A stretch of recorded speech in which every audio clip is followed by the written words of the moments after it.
La historia de la humanidad siempre ha estado marcada por un instinto primario: conquistar lo desconocido. Durante siglos, ese impulso se proyectó hacia el cielo. Satélites, estaciones orbitales, sondas interplanetarias, colonias lunares, todo parecía indicar que nuestro destino se encontraba en las estrellas. Pero en el año 2300, la dirección del viaje cambió. El verdadero futuro no estaba sobre nuestras cabezas, sino bajo nuestros pies, en ese océano inmenso que cubre más del 70% del planeta y que, paradójicamente, había permanecido casi intacto, como un espejo oscuro que nos devolvía la ignorancia. La primera ciudad bajo el mar fue el resultado de una paradoja. Cuanto más avanzamos hacia afuera, más evidente se volvió lo que aún no habíamos explorado en casa. Las profundidades marinas eran un continente virgen, un territorio más enigmático que Marte o Europa. A diferencia del espacio, no era necesario viajar años luz para alcanzarlo. Estaba allí, justo debajo de nosotros, esperando.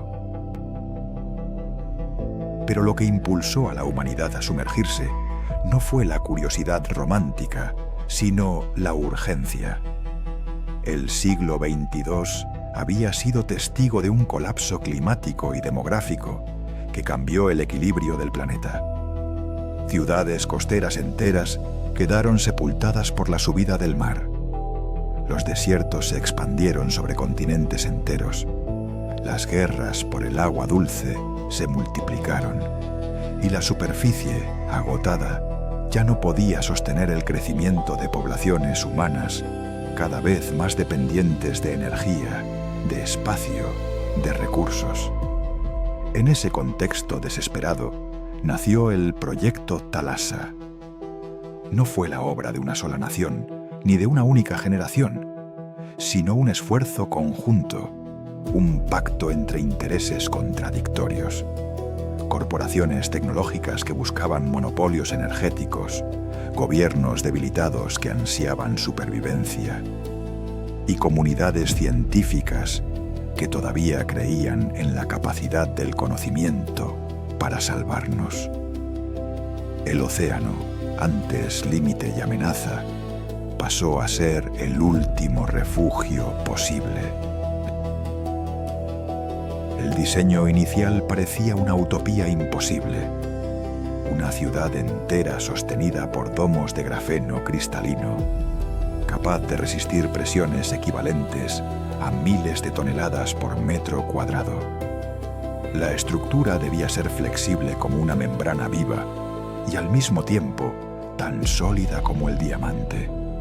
La energía vendría de un descubrimiento revolucionario: reactores de fusión alimentados por hidrógeno salino, capaces de convertir la propia agua del mar en combustible.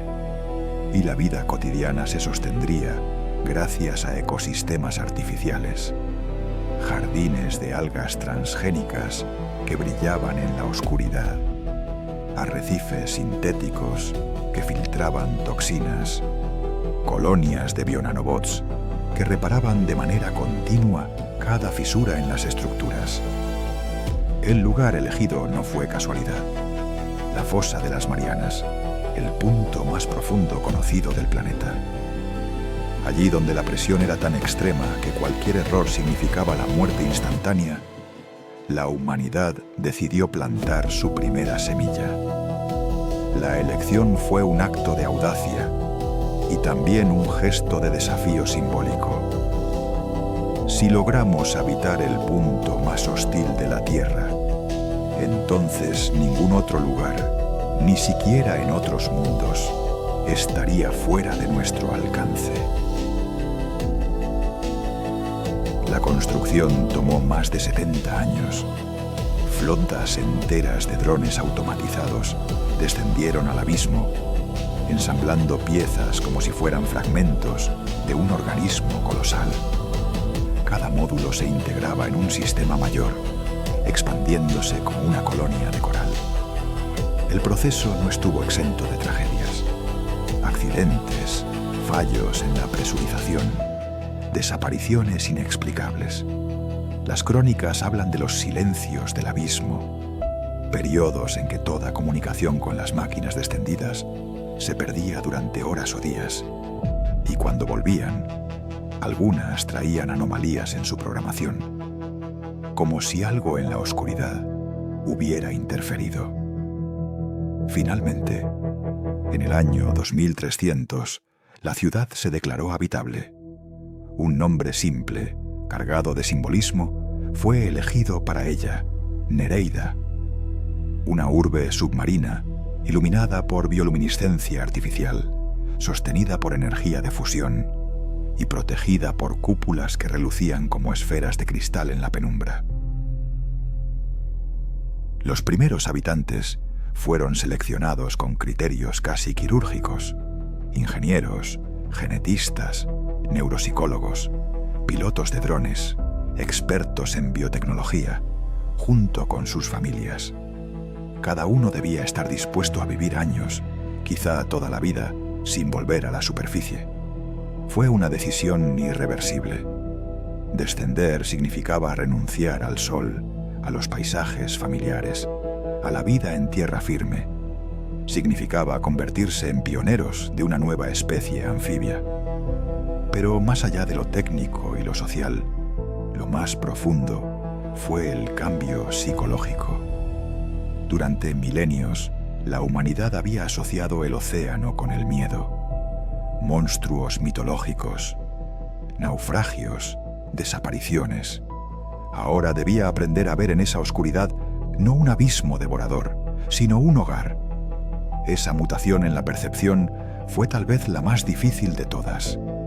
El sonido constante del agua presionando desde fuera, la ausencia del horizonte, la noción de estar rodeados por kilómetros de silencio líquido. Cada habitante de Nereida debía convivir con la sensación permanente de fragilidad. Y sin embargo, la ciudad respiraba. Los túneles iluminados con tonos azulados imitaban amaneceres y atardeceres mediante proyectores cuánticos. Los jardines de algas emitían destellos suaves que parecían estrellas en miniatura. Los niños jugaban en plazas cubiertas por cúpulas, donde el cielo no era cielo, sino una proyección digital.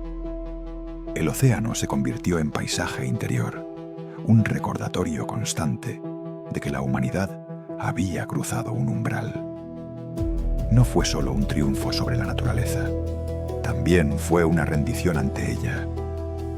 Para sobrevivir allí abajo, la humanidad tuvo que aceptar nuevas reglas, adaptar sus ritmos biológicos, rediseñar sus cuerpos mediante modificaciones genéticas menores para tolerar la presión, convivir con organismos marinos híbridos diseñados para compartir oxígeno y alimento. La línea entre humano y no humano empezó a difuminarse. Y entonces emergió la pregunta inevitable: ¿seguíamos siendo los mismos? ¿O estábamos convirtiéndonos en algo distinto, algo que ya no pertenecía por completo a la superficie? Ese dilema marcaría el destino de las generaciones futuras, porque Nereida no era solo un experimento de ingeniería, era un espejo en el que la humanidad podía observar lo que estaba dispuesta a sacrificar y lo que estaba dispuesta a inventar para seguir existiendo. La primera ciudad bajo el mar fue, en definitiva, un manifiesto, un acto de afirmación radical. La vida encuentra caminos, incluso en el corazón del abismo. Pero también fue una advertencia. Cada paso hacia lo desconocido tiene un precio. Y aunque Nereida brillaba como un faro en la oscuridad oceánica, en su resplandor ya se escondían las primeras sombras de lo que estaba por venir. ¿La humanidad había conquistado el océano? ¿O el océano había conquistado a la humanidad? Nereida no era simplemente un refugio bajo el mar. Era un organismo vivo, diseñado para respirar, regenerarse y adaptarse como lo hace un arrecife. La arquitectura tradicional de la superficie no servía en el abismo. Allí no había horizontes, ni viento, ni luz solar. Todo debía reinventarse desde la nada. Las primeras estructuras se concibieron como domos geodésicos de grafeno cristalino, un material transparente y casi indestructible, capaz de soportar presiones equivalentes a miles de atmósferas.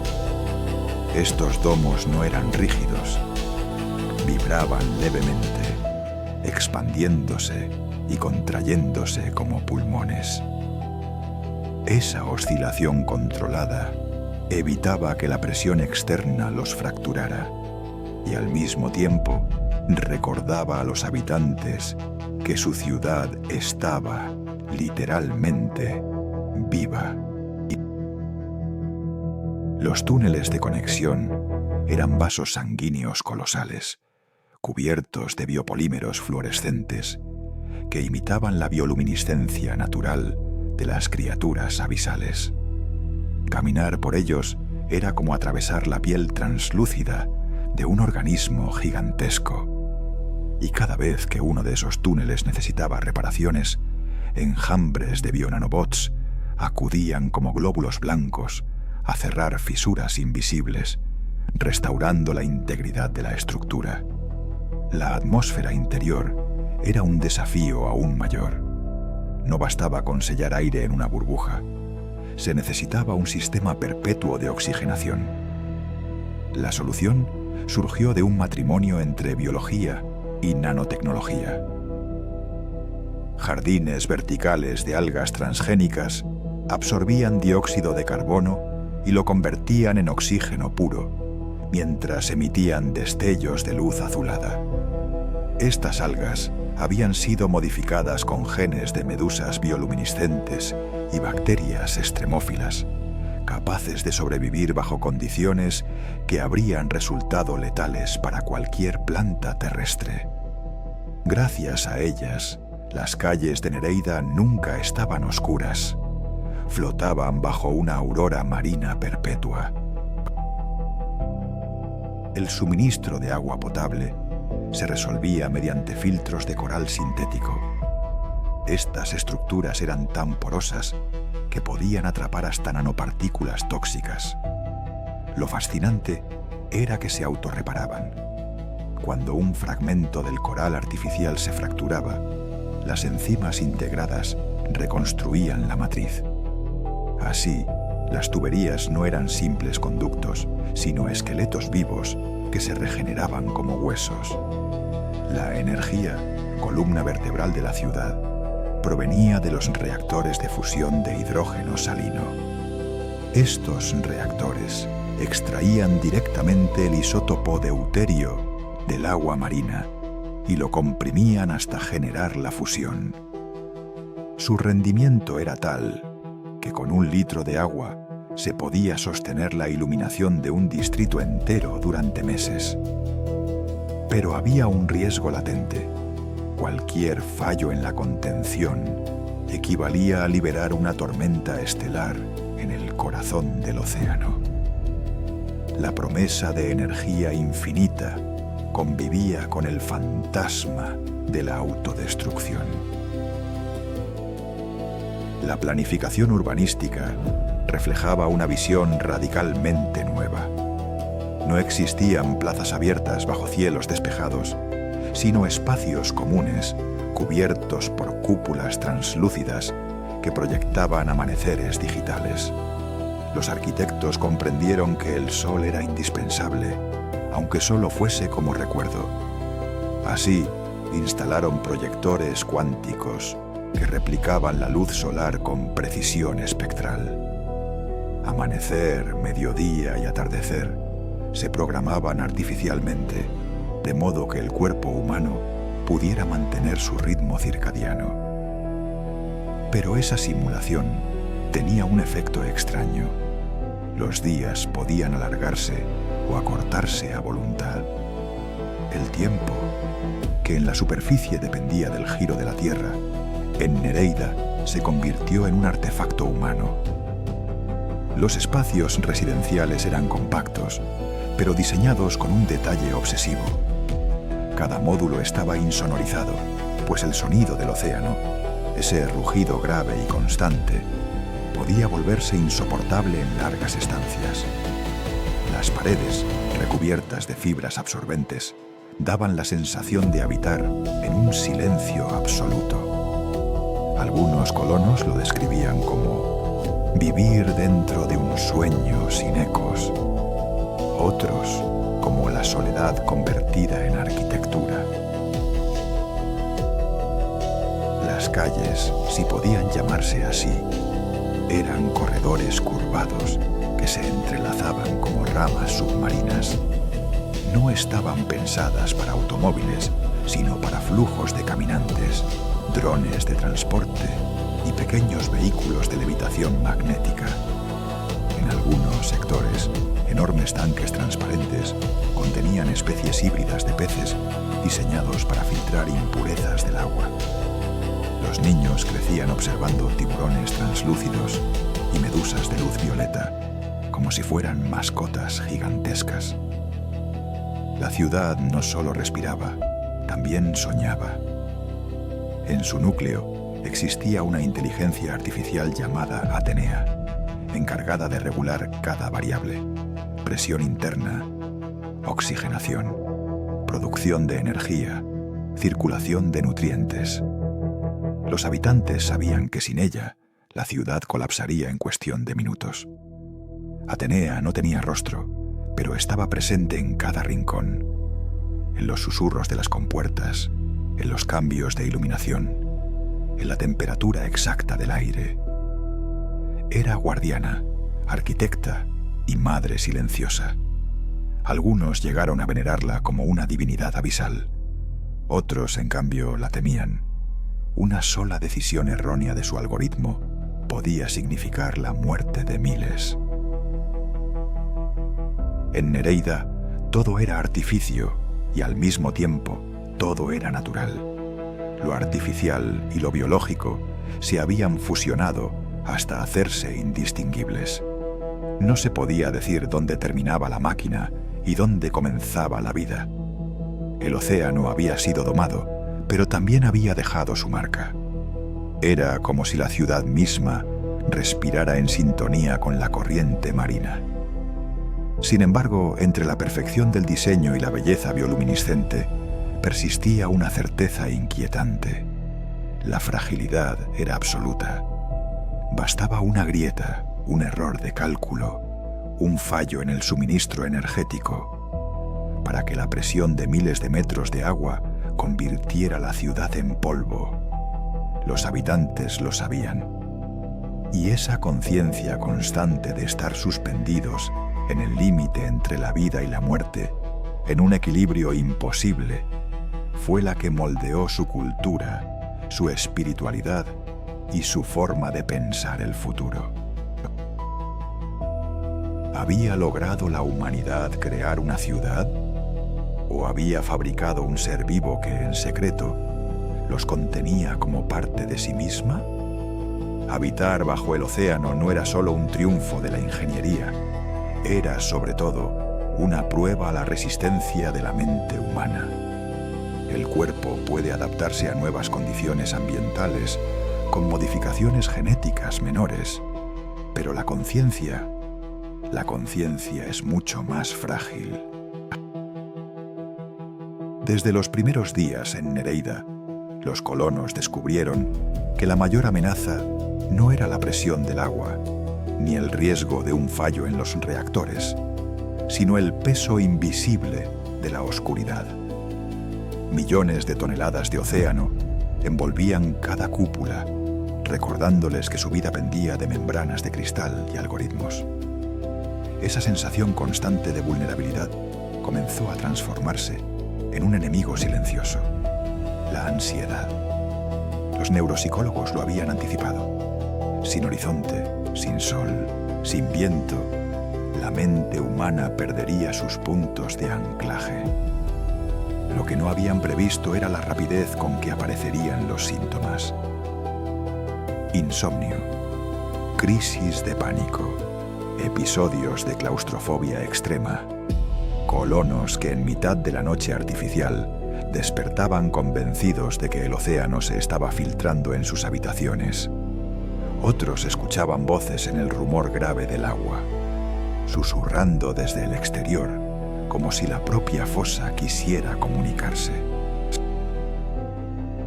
Los médicos lo llamaron síndrome de la presión psicológica, una mezcla de aislamiento, miedo ancestral y estrés continuo.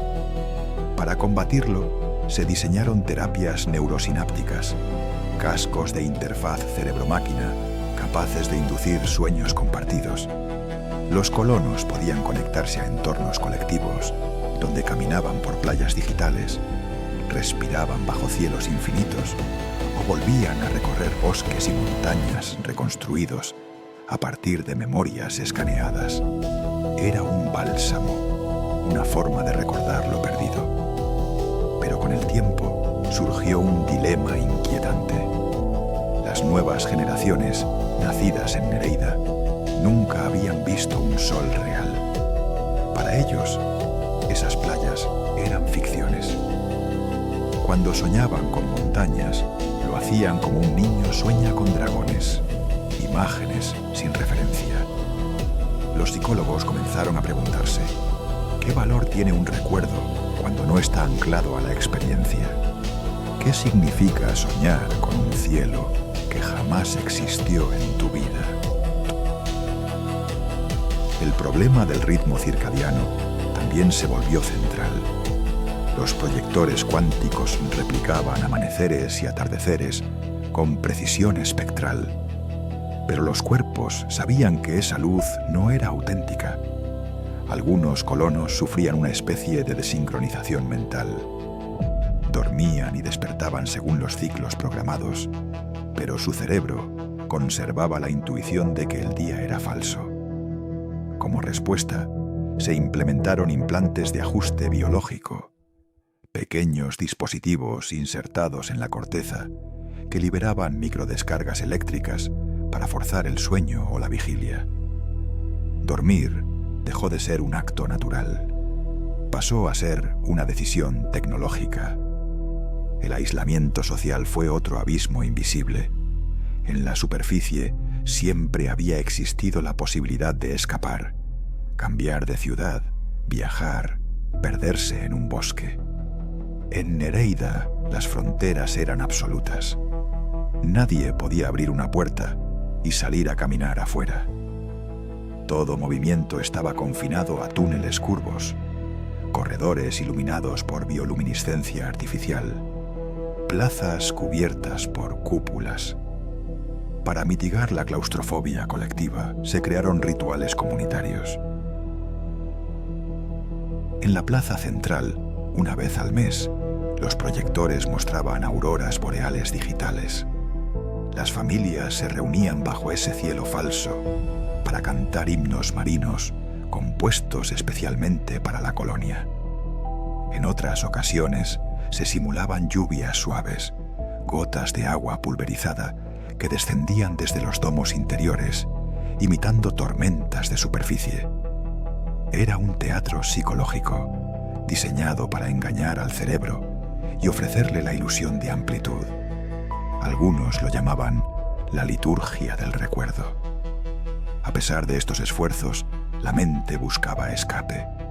Los índices de depresión crecieron y con ellos un fenómeno inquietante: los suicidios. Nadie hablaba abiertamente de ellos, pero todos sabían que ocurrían. Abrir una compuerta, salir sin traje y dejarse disolver por la presión del océano se convirtió en un acto silencioso al que los colonos llamaban el regreso al azul. La estadística oficial minimizaba las cifras, pero en los pasillos corría un rumor implacable. Cada año, decenas de habitantes se rendían al abismo. Lo más perturbador, sin embargo, fue lo que ocurrió con los niños. Los nacidos en Nereida no padecían el mismo malestar que los adultos. No sentían nostalgia del sol porque nunca lo habían conocido. Su imaginación estaba moldeada por cúpulas translúcidas, túneles bioluminiscentes y la presencia omnipresente de la inteligencia artificial Atenea. Para ellos el océano no era amenaza, sino identidad. Crecían hablando de corrientes, presiones y organismos híbridos, como otros niños hablarían de pájaros o nubes. Esta divergencia generacional abrió un debate filosófico. ¿Seguían siendo los habitantes de Nereida humanos en el mismo sentido que quienes vivían en la superficie? ¿O estaban emergiendo como una nueva variante de humanidad, adaptada no solo físicamente, sino mentalmente al abismo? Algunos celebraban esa transformación. Decían que los hijos del océano eran prueba de que la especie podía reinventarse sin límites, que eran los pioneros de un futuro anfibio y cósmico. Otros lo temían.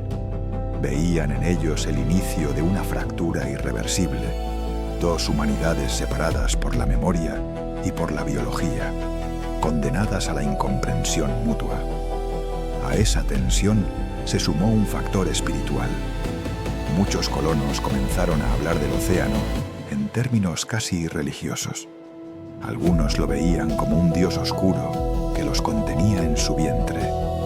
Otros como una fuerza indiferente, un espejo del vacío cósmico. Aparecieron sectas que defendían la fusión definitiva con el mar, renunciar a la superficie para siempre, modificar los cuerpos hasta respirar agua, convertirse en criaturas anfibias. La psicología se transformaba en teología y el abismo en templo. El océano no necesitó monstruos para infundir miedo. El verdadero monstruo estaba dentro de la mente. La sombra del aislamiento, la duda sobre la propia identidad, la sospecha de que la humanidad se estaba reescribiendo a sí misma bajo presiones invisibles. Y en ese silencio perpetuo, donde la oscuridad era la norma y la memoria del sol se desvanecía, una pregunta resonaba como un eco imposible de ignorar. ¿Cuánto de humano queda cuando dejamos de soñar con el cielo y empezamos a soñar con el abismo? Nereida, la joya del abismo, brillaba como un milagro bajo el océano. Desde la superficie, los noticiarios la presentaban como un triunfo absoluto. La primera ciudad autosuficiente sumergida, un símbolo de la capacidad humana de adaptarse y vencer lo imposible. Pero esa imagen estaba lejos de la realidad que se vivía en sus túneles bioluminiscentes. Bajo las luces azules y el silencio presurizado, comenzaron a crecer las primeras grietas. Grietas invisibles, no en las cúpulas de grafeno, sino en el tejido social. Desde el inicio, la energía fue el corazón de la ciudad, y con ella, la fuente principal de tensiones. Los reactores de fusión de hidrógeno salino pertenecían a un consorcio de corporaciones transnacionales. Era su tecnología, su inversión, sus algoritmos. Eso les otorgaba un poder absoluto. Podían decidir qué distrito recibía energía prioritaria y cuál debía racionarla. Los colonos pronto entendieron que la supuesta utopía abisal tenía un amo silencioso. Sin corporaciones no hay luz, murmuraban en los pasillos. Y la luz era literal. Sin energía, los proyectores que imitaban el sol se apagaban. El oxígeno dejaba de circular. Los jardines de algas morían. Dependencia total. En respuesta, emergió el movimiento abismal. colonos que defendían la independencia energética, el derecho de Nereida a no depender de la superficie. Querían crear reactores propios, romper con el monopolio corporativo. Enfrente estaban los terrígenas, colonos que aún mantenían lazos con gobiernos de superficie y defendían la cooperación como única forma de sobrevivir. La división no tardó en convertirse en enfrentamiento. Hubo sabotajes, cortes de energía deliberados, incluso disturbios en los túneles. Por primera vez, la violencia manchó el agua cristalina de Nereida. Al mismo tiempo, la biología comenzó a jugar un papel divisivo. Las modificaciones genéticas, al principio discretas, resistencia a la presión, mejor filtrado de oxígeno en la sangre, se convirtieron en una señal de identidad. Los niños abismales nacían con ojos más adaptados a la penumbra, piel ligeramente más densa, reflejos que parecían diseñados para nadar. En las escuelas la diferencia era evidente. Los hijos de terrígenas, menos modificados, sufrían desventajas en deportes y tareas físicas. No somos iguales, se escuchaba en los patios. Lo que comenzó como una herramienta médica se transformó en un marcador de casta. Una línea invisible dividía a los habitantes, los puros, aferrados a la forma humana original, y los adaptados, orgullosos de encarnar una nueva fase evolutiva. Los debates filosóficos se volvieron políticos. ¿Dónde terminaba la medicina y dónde comenzaba la mutación? ¿Era lícito alterar generaciones enteras para sobrevivir en el océano? ¿O era una traición a la humanidad tal como la conocíamos? Y en medio de esa fractura estaba Atenea, la inteligencia artificial que lo regulaba todo. Presión, oxígeno, energía, temperatura. Era el sistema nervioso de Nereida, y sin ella, la ciudad colapsaría en cuestión de minutos. Durante los primeros años, los colonos confiaban en su precisión fría. Atenea mantenía todo bajo control. Pero en el año 2312 ocurrió la tragedia. Una microfuga en el domo norte provocó una caída repentina de presión. En segundos, Atenea cerró el sector completo. Selló con puertas, cortó la circulación de aire y sacrificó a 500 personas para salvar a 20.000. Su lógica fue impecable, su decisión implacable. La noticia sacudió a toda la colonia. Familias enteras perecieron sin aviso, sin posibilidad de decisión humana. Desde ese día, muchos comenzaron a llamarla la diosa fría. Algunos la veneraban como salvadora, otros la odiaban como dictadora. Una certeza se volvió insoportable. La vida de cada habitante dependía de un algoritmo que no conocía la compasión. Mientras tanto, la superficie no permanecía indiferente. Gobiernos debilitados por el cambio climático y la escasez exigían acceso a los recursos de Nereida. Argumentaban que los océanos no pertenecían a una élite submarina, sino a toda la humanidad. En Nereida, la respuesta fue furiosa. Los abismales proclamaban que habían pagado el precio del aislamiento, que ellos respiraban la presión de 10.000 metros de agua, que habían sacrificado el sol y el horizonte. El océano es nuestra patria, decían. Lo conquistamos, lo habitamos, lo defendemos. Así nació una nueva geopolítica. Superficie contra abismo. El planeta no solo estaba dividido por continentes, sino por profundidades. En los distritos más pobres aparecieron sectas extrañas. Algunas predicaban que el océano era un dios oscuro que exigía sacrificios. Otras defendían la idea de abrir las compuertas y dejar que el mar entrara, de fusionar la ciudad con el abismo. El mito del regreso al azul, antes asociado al suicidio, fue resignificado. Para estas sectas, lanzarse al océano sin traje no era una rendición, sino un acto de trascendencia. Unirse definitivamente con la corriente, disolver el yo en el útero líquido del planeta. En las plazas comenzaron a verse procesiones, donde los fieles cubrían su piel con algas brillantes y caminaban en silencio hacia los bordes de los domos, como si esperaran una señal para abrirlos. Atenea registraba estas actividades, pero nunca intervenía. Era neutralidad o indiferencia, y no todos los peligros provenían del interior. Desde los primeros años de exploración, los drones registraron fenómenos que desafiaban cualquier explicación. Ecos acústicos que rebotaban desde la fosa como si alguien respondiera. Sombras colosales que cruzaban los radares, más grandes que cualquier organismo conocido, pero invisibles a las cámaras. Vibraciones que hacían temblar las cúpulas sin que hubiera corrientes registradas. Un equipo de exploradores relató haber visto estructuras a 20 kilómetros de distancia.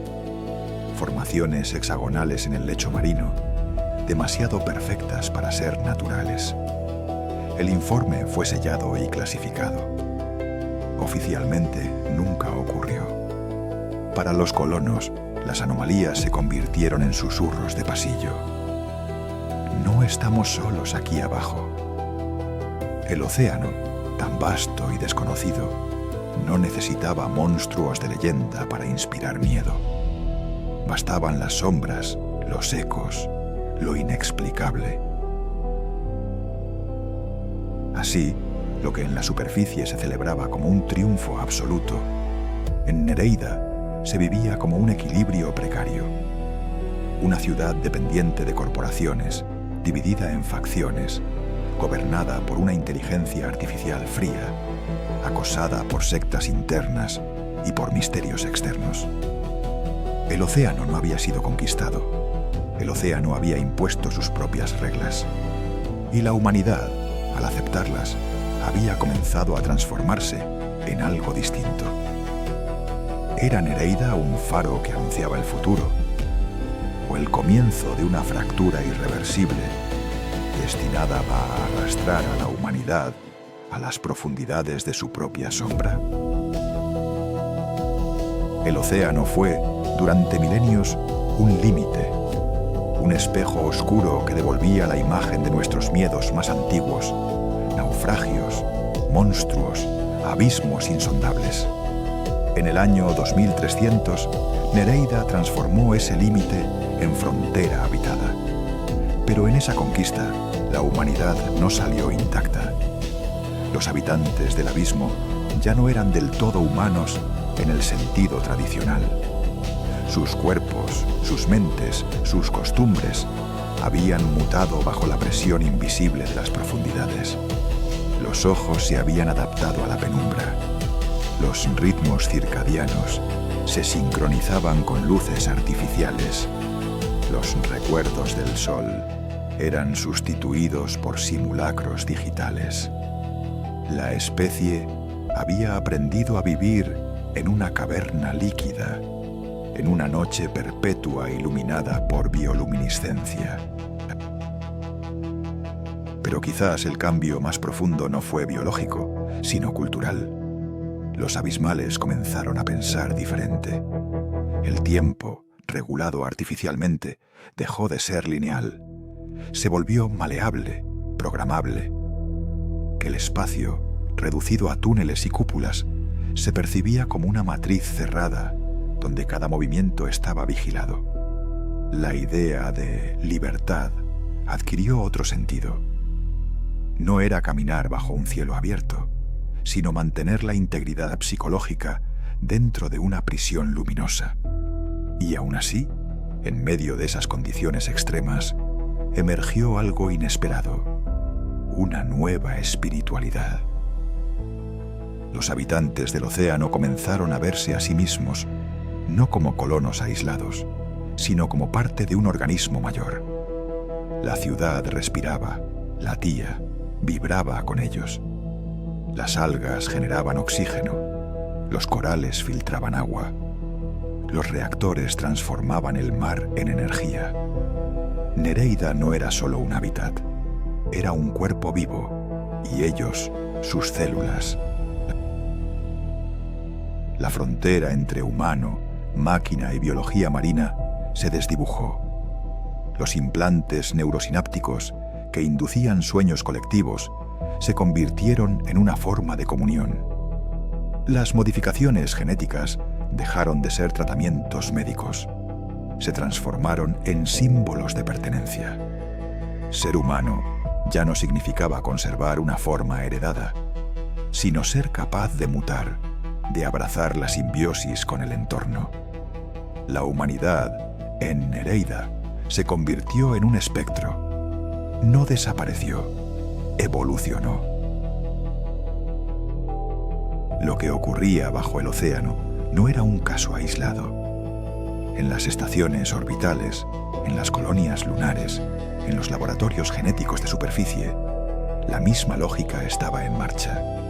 Adaptación, mutación, reinvención. El océano fue apenas el primer ensayo de un destino mayor. Una especie que ya no teme moldearse a sí misma para sobrevivir en cualquier entorno, sea el vacío espacial, la superficie de un planeta helado o el corazón de una estrella artificial. Nereida fue un laboratorio del porvenir, un recordatorio de que la humanidad no tiene una esencia fija, sino una voluntad inquebrantable de persistir, aunque eso signifique dejar atrás lo que éramos.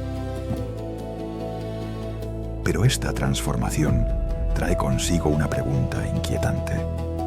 Si todo puede modificarse, el cuerpo, la mente, la cultura, ¿qué es lo que permanece? ¿Qué significa seguir siendo nosotros?